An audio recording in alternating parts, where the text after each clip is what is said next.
অচেনা আতঙ্কের মোড়কে ঢেকে গেছে দক্ষিণ এশিয়ার রাজনীতি। বাংলাদেশ, শ্রীলঙ্কা, নেপাল এই তিন দেশে তরুণদের নেতৃত্বে গণ আন্দোলন, সরকার পতন আর হঠাৎ রাজনৈতিক উত্তেজনা।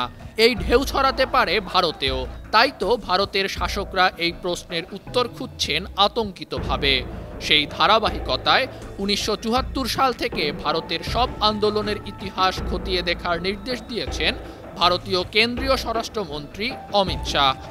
গেল জুলাই মাসের শেষ সপ্তাহে নয়াদিল্লিতে ন্যাশনাল সিকিউরিটি স্ট্র্যাটেজিস কনফারেন্স ২০২৫-এ অমিত শাহ এ নির্দেশ দেন।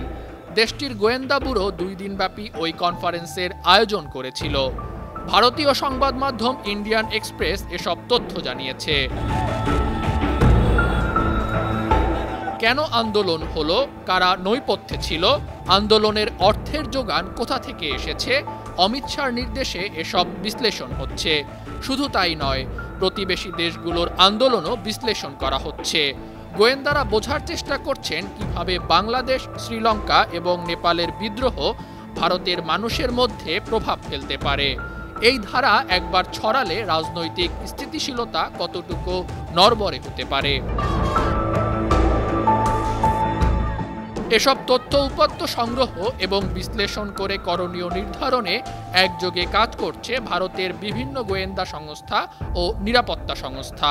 Enforcement directorate ED, financial intelligence unit India FIU ইন্ড এবং central board of direct taxes CBDT এই সংস্থাগুলো আর্থিক নেটওয়ার্ক, অজানা তহবিল এবং সন্ত্রাসী পরিকল্পনার খোঁজ খবর নিচ্ছে।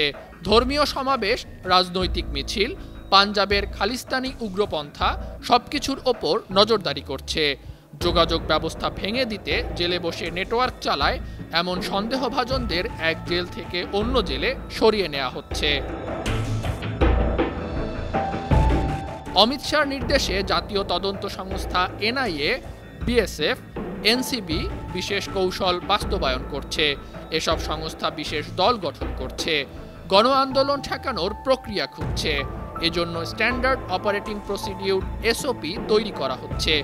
সে লক্ষ্যে ভারতের কোথায় কি ঘটছে, প্রতিবেশী দেশগুলোর কোথায় কি আন্দোলন হচ্ছে, তরুণরা কেন হঠাৎ উত্তেজিত হয়ে ওঠে, কে বা কারা নৈপথ্যে ষড়যন্ত্র করছে, কলকাঠি নাড়ছে, সেসব বিষয় নজরদারি করা হচ্ছে। আন্তর্জাতিক ডেস্ক, 52 টিভি।